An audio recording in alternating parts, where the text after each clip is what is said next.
I go to Merrimack College. I'm going to my junior year.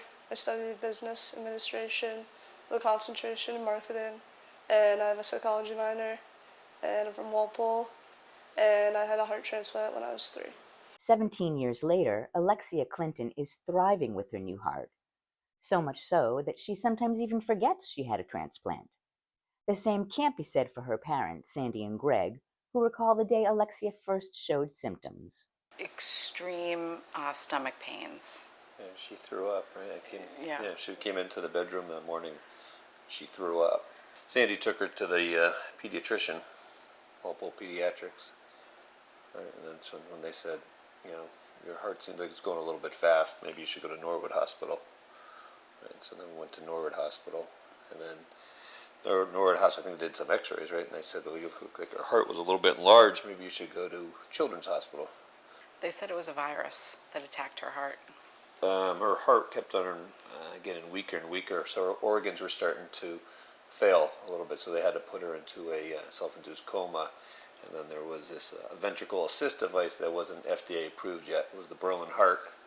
So then they were using him. That was just to pump her blood, and she was probably on that for 3 weeks. We went to the hospital September 1, and she received her transplant November 7th.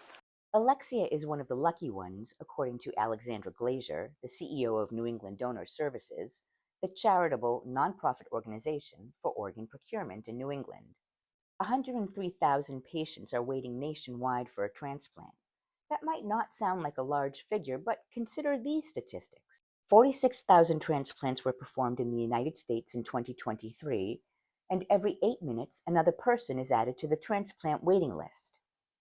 But 17 people die each day waiting for an organ transplant. Why? Our organization screens about 50,000 of these referrals a year. But of those, people might be surprised to learn that only about 2% have any opportunity for organ donation. And that's because an individual must die at a hospital, but also on a ventilator, to make sure that the organs are actually viable for transplantation. And then there are also certain other medical criteria to make sure the organ is safe for transplantation. For example, active cancer would be a rule out. And so when you apply those medical screens on top of that ventilator requirement, you really bring that 50,000 referral number immediately down to about 2% of that number. New England Donor Services does everything from evaluating if there is an opportunity for organ donation when a patient has died, to speaking with next of kin, sending teams on site for the surgical recovery, and allocating the organs in accordance to national policies.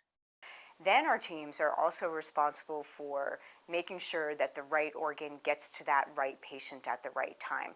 So that's a lot of logistical considerations, and that includes things like the ubiquitous cooler that people think about, and transportation. So trains, planes, and automobiles to make sure that the organ gets there quickly, because as most people are aware, time is of the essence with organ donation and transplantation.